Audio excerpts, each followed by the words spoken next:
Anak raja nggak lagi otomatis jadi raja. Hanya orang yang punya kemampuanlah yang berhak menjadi raja. Inilah kisah Anand Kumar, seorang guru matematika jenius dari India yang mempertaruhkan segalanya demi membuktikan bahwa kemiskinan bukan penghalang untuk meraih mimpi. Dia terus melawan mafia pendidikan dan keterbatasan demi menyelamatkan masa depan ke-30 muridnya. Siapkan tisu karena alur film Super 13 akan menguras emosi dan membakar semangat kalian. Pria yang kini berdiri di atas podium adalah Puga Kumar. Ia adalah seorang ilmuwan asal India yang baru saja menyelesaikan penemuan penting di bidang kedirgantaraan. Keberhasilannya membawa Puga ke sebuah acara penghargaan bergengsi di London yang dihadiri oleh tokoh-tokoh besar dunia. Meskipun berada di Inggris, Puga tetap percaya diri dengan berpidato menggunakan bahasa India. Baginya, bahasa ibu adalah identitas yang tak ternilai harganya. Dalam pidato tersebut, Puga menceritakan asal-usulnya yang datang dari keluarga miskin di India. Ia memperkenalkan sosok ayahnya yang turut hadir di sana. Seorang pria yang dahulu bekerja keras sebagai pedagang balon demi menghidupi keluarga. Selain jasa orang tuanya, Puga Kumar juga memberikan penghormatan kepada sosok guru yang telah memperkenalkan arti pendidikan dan ilmu pengetahuan kepadanya. Dari sinilah kisah pun dimulai. Suatu siang di kampus Patna High sedang berlangsung acara penghargaan bagi mahasiswa berprestasi. Salah satu mahasiswa yang menerima penghargaan tersebut adalah Anand Kumar yang berhasil meraih prestasi gemilang di bidang matematika. Acara tersebut dihadiri langsung oleh Menteri Pendidikan. Dalam pidatonya, sang menteri menyatakan rasa bangga yang luar biasa atas pencapaian Anand. Ia bahkan berjanji bahwa jika suatu saat Anand membutuhkan bantuan terkait pendidikannya, Anand tidak perlu ragu untuk datang langsung ke rumahnya. Setelah menerima medali penghargaan, perhatian Anand teralihkan pada sebuah persoalan di jurnal matematika internasional yang belum mampu dipecahkan oleh siapapun. Sebagai seorang pecinta matematika sejati, Anand merasa sangat tertantang untuk menyelesaikan soal itu. Sepulang dari acara penghargaan, Anand menemui kekasihnya, Supriya. Anand menjelaskan rencananya untuk melanjutkan studi ke Oxford atau Cambridge. Setelah memberikan sepucuk surat cinta kepada Supriya, ia berpamitan untuk segera pergi ke perpustakaan kampus demi menuntaskan persoalan matematika yang ia temukan di jurnal tersebut. Di momen itu, Supriya merasa sedikit kesal dengan sikap Anand. Ia merasa Anand lebih memilih menghabiskan waktu dengan soal-soal matematika daripada bersamanya. Namun, ambisi Anand tidak terbendung. Karena perpustakaan di kampusnya tidak memiliki referensi yang memadai, Anand memutuskan untuk mencari literatur di perpustakaan kampus lain. Saat sedang asik bekerja, seorang penjaga perpustakaan datang dan menginterogasinya. Karena terlalu fokus dan tidak menjawab pertanyaan tersebut, Anand akhirnya diusir dari sana. Meski demikian, Anand tidak menyerah. Keesokan harinya, ia terus bergulat dengan angka dan rumus-rumus rumit yang bahkan sulit dipahami oleh orang awam. Berkat kerja keras dan kecerdasannya, Anand akhirnya berhasil memecahkan persoalan matematika yang ada di jurnal internasional tersebut. Ia segera membuat salinan jawabannya dan mengirimkan penemuan itu ke Inggris melalui kantor pos. Di sana, seorang petugas sempat meremehkannya dan mengatakan bahwa usahanya akan sia-sia. Namun, ayah Anand yang juga bekerja di kantor pos tersebut terus memberikan semangat dan dukungan penuh atas apa yang dilakukan putranya. Beberapa hari kemudian, ayah Anand terlihat mengayuh sepedanya dengan terburu-buru menuju rumah sambil menggenggam sebuah surat. Sesampainya di rumah, sang ayah mengungkapkan kebahagiaan yang luar biasa. Surat itu berasal dari Universitas Cambridge yang menyatakan bahwa Anand Kumar diterima untuk melanjutkan pendidikan di sana. Pihak universitas merasa sangat terkesan dengan kecerdasan Anand dalam menyelesaikan persoalan di jurnal internasional tersebut. Kabar gembira ini disambut haru oleh seluruh keluarga, termasuk adiknya, Pranav Kumar. Mereka segera mempersiapkan segala kebutuhan Anand untuk berangkat ke Inggris. Namun kebahagiaan itu terbentur kenyataan pahit. Sebagai keluarga kelas menengah ke bawah, mereka terkendala biaya keberangkatan. Seluruh tabungan keluarga telah dikuras, namun jumlahnya tetap tidak mencukupi. Anand kemudian teringat akan janji Menteri Pendidikan yang pernah menawarkan bantuan.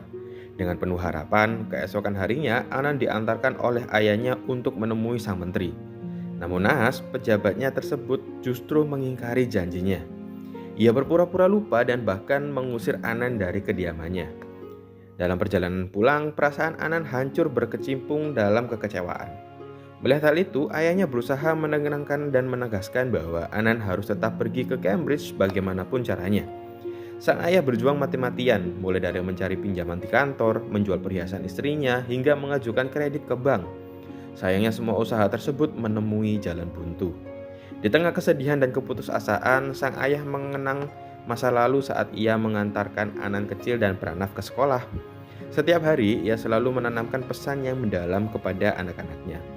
Hari ini kita harus berani memiliki mimpi, karena suatu hari nanti kita sendirilah yang akan mewujudkan mimpi itu menjadi nyata. Sesampainya di rumah, ayah Anan tidak pernah bisa tidur dengan tenang, karena terus memikirkan biaya keberangkatan putranya ke Cambridge. Pada suatu malam, ketika sang ibu sedang menyiapkan makan malam, tiba-tiba ayah Anan jatuh pingsan. Dengan panik, Anan dan Prana segera membawa ayah mereka menuju rumah sakit menggunakan sepeda. Namun di tengah perjalanan, rantai sepeda mereka putus. Dan di saat yang bersamaan, ayah Anan menghembuskan nafas terakhirnya. Beberapa hari setelah kepergian sang ayah, Anan menemui Supriya untuk menjelaskan bahwa ia batal berangkat ke Cambridge. Dalam momen yang penuh kesedihan itu, Anan meminta Supriya untuk segera menikah dengan laki-laki pilihan ayahnya. Anan merasa tidak lagi pantas bersanding dengan Supriya yang merupakan putri dari keluarga kaya. Sementara ia kini kehilangan masa depannya. Namun Supriya dengan tegas menolak permintaan tersebut dan memilih untuk tetap setia kepada Anan, meskipun Anan bukanlah seorang lulusan Cambridge. Kini Anan menjalani hari-harinya sebagai pemuda India pada umumnya yang berjuang demi menyambung hidup. Ia berdagang roti dan jajanan lainnya untuk memenuhi kebutuhan ekonomi keluarganya. Meskipun terasa sangat berat, kenyataan hidup tidak memberikan Anan pilihan lain. Sehingga ia mencoba melupakan keinginannya untuk melanjutkan pendidikan. Pada malam hari terlihat Anan membungkus roti dagangannya menggunakan kertas-kertas yang sangat berharga, yaitu surat penerimaan dari Universitas Cambridge serta lembaran buku matematika miliknya. Baginya prioritas utama saat ini adalah memastikan keluarganya bisa makan. Suatu siang saat sedang menjajakan dagangannya, Anan terserempet sebuah mobil. Ternyata pemilik mobil tersebut adalah Pak Lalan Singh yang mengenali sosok Anan Kumar. Pak Lalan merasa sangat miris melihat keadaan Anan sekarang, karena ia tahu bahwa Anan adalah pemuda yang sangat cerdas yang seharusnya tidak berada di jalanan. Pak Lalan kemudian menyuruh sopirnya untuk membawa semua dagangan Anan, sementara Anan diajak ke rumah mewahnya. Sesampainya di ruang tamu, Anan melihat lukisan IIT, yang merupakan institut teknologi paling difavoritkan di India. Pak Lalan menjelaskan bahwa setiap tahunnya Indian Institute of Technology selalu dibanjiri calon mahasiswa. Namun dari 1.000 pendaftar mungkin hanya 1 yang akan diterima. Pak Lalan juga memberitahu Anan bahwa ia telah mendirikan sebuah lembaga pendidikan bernama Excellence. Tempat tersebut dikhususkan untuk mendidik anak-anak dari keluarga kaya yang berambisi kuliah di IIT. Mengingat setiap orang kaya di India sangat berharap anak mereka bisa masuk ke sana. Mereka pun tidak segan mengeluarkan biaya yang sangat besar demi pendidikan tersebut. Setelah Pak Lalan menjelaskan panjang lebar, ia menawarkan Anan untuk menjadi salah satu pengajar di lembaga pendidikannya. Pak Lalan menjanjikan gaji yang sangat besar, dan tanpa ragu Anan menerima tawaran tersebut.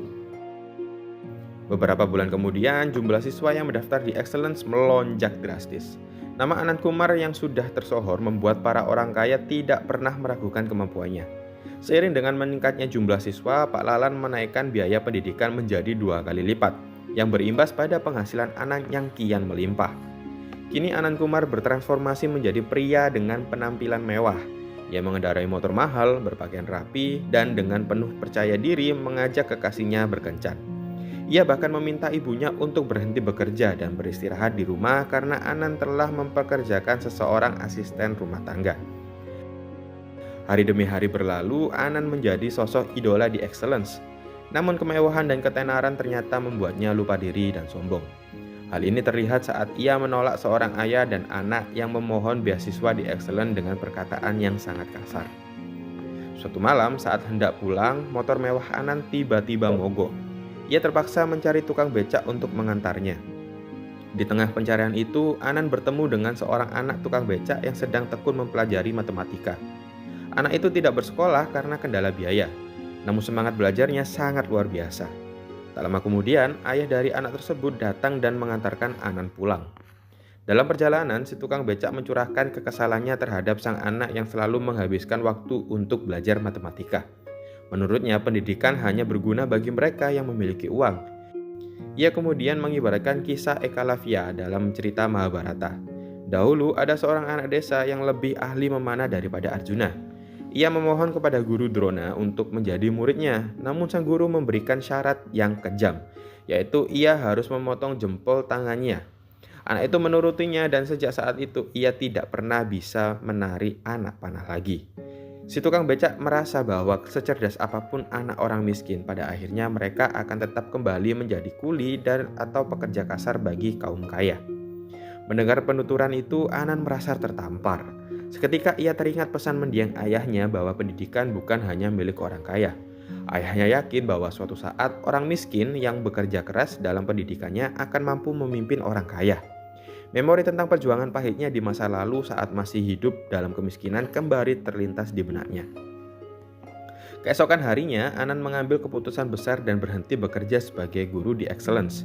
Ia bertekad membangun lembaga pendidikan sendiri yang khusus diperuntukkan bagi anak-anak miskin secara gratis.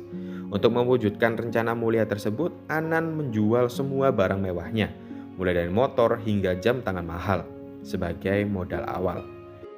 Meskipun sempat terkejut, Pranav sebagai adik yang baik tetap mendukung dan membantu kakaknya. Mereka mulai bergerak bersama dengan menyebarkan brosur dan menyiarkan kabar tersebut di jalanan untuk mencari siswa yang membutuhkan.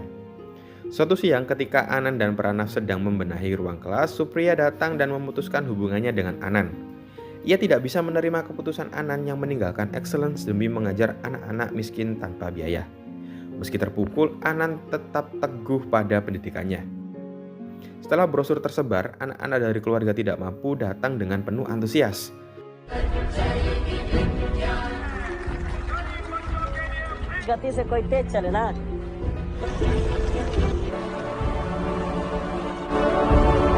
Anan memberikan ujian seleksi karena ia hanya mampu menampung 30 siswa yang akan tinggal dan diberikan makan secara cuma-cuma.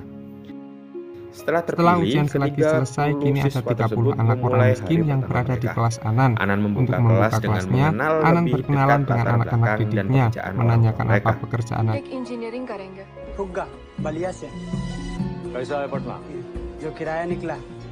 Berita tentang sekolah gratis ini akhirnya sampai ke telinga Pak Lalan. Tak butuh waktu lama, Pak Lalan mendatangi kelas Anan dan merayunya untuk kembali ke Excellence dengan tawaran gaji 2 kali lipat. Bahkan menjanjikan guru pendamping bagi ke-30 siswanya. Namun, Anan tetap pada prinsipnya. Penolakan itu membuat Pak Lalan geram.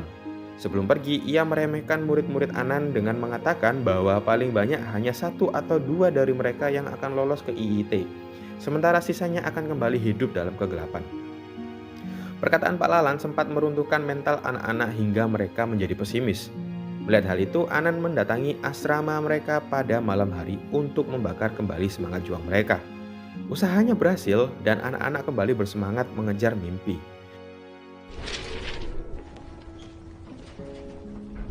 डर गए? डर गए? किस बात का डर है तुमको? किस बात का डर है? हार से कहाँ होगा? अरे मर तो उसी दिन गए थे जब एक गरीब अपने लिए खूब चिकना सड़क बनाए, पर यही वो सबसे बड़ी गलती कर। मैं मारूंगा छलांग, न्यूक्लियर साइंटिस्ट। तुम कौन लगाएगा छलांग? हम लगाएंगे सर। हम लगाएंगे छलांग।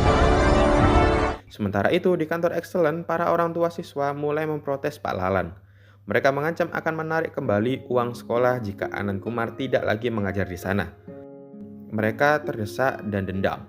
Pak Lalan mengirim preman untuk mengancam Anan agar menutup sekolahnya karena dianggap merusak pasar pendidikan. Namun ancaman itu tidak menyurutkan langkah Anan sedikit pun. Anan terus mengajar dengan metode yang unik. Ia mengubah teori rumit menjadi penjelasan yang mudah dipahami. Prinsip utamanya adalah mengajarkan murid-muridnya untuk berani mempertanyakan setiap masalah dalam hidup dan menemukan solusinya sendiri. Pembelajaran tidak hanya dilakukan di dalam kelas, tapi juga di alam terbuka. Keefektifan metode ini terbukti saat anak buah Pak Lalan sengaja mematikan aliran listrik asrama. Alih-alih menyerah, murid-murid Anan justru mampu merakit aliran listrik sendiri hingga lampu kembali menyala. Kendala finansial kembali muncul saat Anan hanya mampu membeli 4 hingga 5 buku untuk 30 siswa. Hal ini sempat memicu perdebatan di antara murid-murid hingga buku tersebut rusak. Namun dengan mengingat pesan Anan untuk selalu mencari solusi atas setiap masalah, mereka mengumpulkan barang bekas dan merakit sebuah proyektor sederhana. Dengan alat itu, satu buku kini bisa dinikmati oleh seluruh siswa secara bersamaan. Ketika uang untuk biaya makan benar-benar habis, Anan mencoba mencari pinjaman ke bank, namun ditolak karena sekolahnya dianggap tidak menghasilkan keuntungan. Terdesak oleh keadaan, Anan terpaksa menemui Pak Lalan untuk meminjam uang. Pak Lalan bersedia membantu, namun dengan syarat yang berat. Harus diadakan kompetisi antara murid Anan melawan murid Excellence. Jika murid Anan menang, Pak Lalan akan membiayai makan mereka selama 3 bulan. Namun jika kalah, Anan harus kembali mengajar di Excellence. Tanpa pilihan lain, Anan menyetujui perjanjian tersebut dan menandatanganinya di hadapan saksi. Keesokan harinya, murid-murid Anan mendatangi Excellence untuk mengikuti kompetisi dengan perasaan canggung karena harus duduk bersanding dengan anak-anak dari kalangan keluarga kaya. Setelah kompetisi berakhir, mereka kembali ke sana untuk mendengarkan pengumuman hasil. Di saat yang sama, Pak Lalan terlihat sengaja membagikan makanan mewah di hadapan murid-murid Anan yang sedang menahan lapar. Tak lama kemudian, seorang saksi datang untuk membacakan hasil kompetisi. Di sampingnya hadir pula Supriya yang ternyata telah menikah dengan saksi tersebut setelah memutuskan hubungannya dengan Anan. Hasil pun diumumkan, dan murid-murid Anan harus menerima kenyataan pahit bahwa mereka kalah dari siswa Excellent. Di tengah keterpurukan itu, Pranaf membawa kabar buruk bahwa Puga telah melarikan diri dengan membawa sisa uang terakhir milik Anan. Dengan berat hati dan diiringi tangisan para muridnya, Anan berjalan menuju panggung untuk mengumumkan penutupan sekolahnya dan kembali bekerja untuk Pak Lalan. Namun sebelum pernyataan itu terucap, seorang wartawan bertanya kepada Pak Lalan mengenai keabsahan surat perjanjian tersebut dan apakah ada unsur paksaan di dalamnya. Pak Lalan dengan percaya diri meminta saksi menunjukkan surat perjanjian itu. Namun ternyata Supriya telah mengambil dan melenyapkannya. Bahkan pertanyaan kritis wartawan tersebut merupakan bagian dari rencana Supriya untuk melindungi Anan. Menyadari situasinya telah terbalik, Anan segera menegaskan bahwa ia tidak pernah menandatangani perjanjian apapun, lalu membawa murid-muridnya pergi. Pada malam harinya, Anan melakukan evaluasi. Murid-muridnya mengaku bahwa soal kompetisi sebenarnya mudah, namun mereka merasa minder saat harus berhadapan dan berada di satu ruangan dengan anak-anak orang kaya. Mereka merasa terintimidasi oleh penampilan yang rapi, bersih, dan kemampuan bahasa Inggris siswa Excellence. Mereka merasa tidak memiliki tempat di dunia ini karena keterbatasan tersebut. Menanggapi keluhan itu, Anan dengan tegas memerintahkan mereka untuk menampilkan drama teater dalam bahasa Inggris selama 20 menit pada perayaan Holi di Excellence keesokan harinya. Ia mengancam akan mengusir siapapun yang berani menggunakan bahasa ibu dalam pertunjukan tersebut. Saat perayaan Holi tiba, murid-murid Anan tampil di atas panggung. Awalnya mereka ditertawakan karena pelafalan bahasa Inggris yang sangat buruk. Namun mereka tetap bertahan. Di sisa waktu yang ada, mereka tiba-tiba menyanyi dalam bahasa Inggris namun dengan nada khas India. Pesan yang mereka sampaikan sangat kuat bahwa meskipun mereka menggunakan bahasa asing, jati diri mereka tetaplah India. Penampilan yang emosional itu akhirnya membuat para siswa Excellent terpesona dan ikut larut dalam kegembiraan. Setelah acara tersebut, Anan mendatangi sebuah restoran besar dan mengatakan kepada pemiliknya bahwa restoran itu akan bangkrut dalam 3 tahun, 4 bulan, dan 21 hari. Ia membuktikannya melalui perhitungan matematis yang sangat detail hingga membuat pemilik restoran ketakutan. Pemilik restoran itu memohon kepada Anan untuk menjadi akutannya. Anan setuju, namun ia tidak meminta gaji berupa uang, melainkan pasokan logistik makanan untuk 30 muridnya selama 3 bulan. Pemilik restoran menyetujuinya, dan Anan merasa lega karena masalah pangan muridnya telah teratasi. Berita tentang keberanian murid-murid Anan di perayaan Holi dimuat di media cetak dan menarik perhatian Menteri Pendidikan. Sang menteri merasa sekolah gratis Anan merupakan ancaman bagi bisnis pendidikannya, karena ternyata ialah dalang di balik Excellence yang dijalankan Pak Lalan. Merasa posisinya terancam, menteri tersebut mulai menyusun rencana jahat untuk menghabisi Anand Kumar dan memastikan tidak ada satupun muridnya yang bisa mengikuti ujian masuk IIT. Rencana jahat pun berlanjut ketika Menteri Pendidikan menyebarkan informasi kepada seluruh pembunuh bayaran di Patna bahwa siapapun yang berhasil menghabisi nyawa Anand Kumar akan diberikan imbalan uang dalam jumlah yang sangat besar. Suatu malam, Anand didatangi oleh seorang wartawan yang membawa salah satu pembunuh bayaran. Namun pembunuh bayaran tersebut justru memperingatkan Anand tentang ancaman nyawanya. Ia menolak membunuh Anand karena merasa berhutang budi.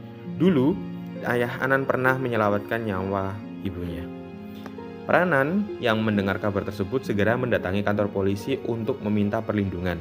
Namun pihak kepolisian justru memberikan jawaban yang sangat mengecewakan dengan dalih bahwa personel mereka sangat sibuk dan kematian adalah takdir yang tidak bisa dihindari. Dalam perasaan kesal, Pranav meninggalkan kantor polisi dan secara tidak sengaja melihat sebuah senjata mainan yang sedang dijual, lalu membelinya untuk berjaga-jaga. Sementara itu, saat Anand sedang membawa makan malam untuk murid-muridnya, ia diserang oleh 2 orang suruhan yang menembak tepat di bagian perutnya. Mereka berniat melepaskan tembakan kedua ke arah kepala untuk memastikan kematian Anand. Namun takdir berkata lain. Pistol tersebut tiba-tiba macet. Para penyerang kemudian berencana membuang tubuh Anand ke rel kereta api agar ia tewas tertabrak. Dalam kondisi kritis, Anand masih mampu melakukan perlawanan hingga tubuhnya terhindar dari hantaman kereta api yang melintas. Di saat kritis itu, Pranav datang dengan senjata mainannya untuk menggertak para penyerang dan segera melarikan Anand ke rumah sakit. Namun karena status sosial mereka yang miskin, pelayanan rumah sakit menjadi sangat lambat hingga memicu emosi para murid Anand. Di tempat lain, Lalan dan para pembunuh bayaran berkumpul untuk merencanakan serangan besar guna menghabisi Anand beserta seluruh muridnya. Tanpa mereka sadari, percakapan itu didengar oleh Puga yang ternyata bekerja sebagai satpam di gedung tersebut. Dengan penuh penyesalan, Puga berlari menuju rumah sakit untuk mengabari teman-temannya. Ia juga meminta maaf kepada Anand atas kesalahannya yang telah melarikan diri dan mencuri uang sebelumnya. Menyadari rumah sakit akan diserang, murid-murid Anand segera menyusun strategi pertahanan. Mereka membagi tugas, sebagian memastikan Anand ditangani medis dengan aman, sementara yang lain menyiapkan jebakan-jebakan mematikan menggunakan prinsip ilmu pengetahuan yang telah Anand ajarkan. ज़्यादा गोली भी नहीं होगा.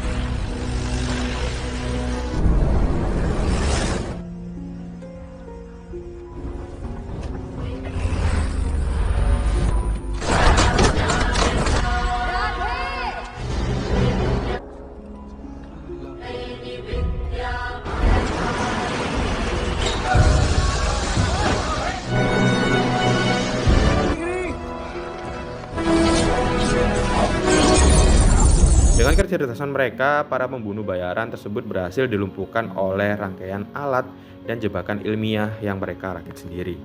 Keesokan paginya, dengan kondisi tubuh yang sangat kelelahan, ke-30 murid tersebut tetap datang untuk mengikuti ujian masuk IIT.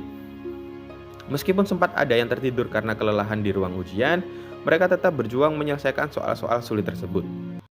Beberapa hari kemudian, saat pengumuman tiba, suasana terasa sangat tegang.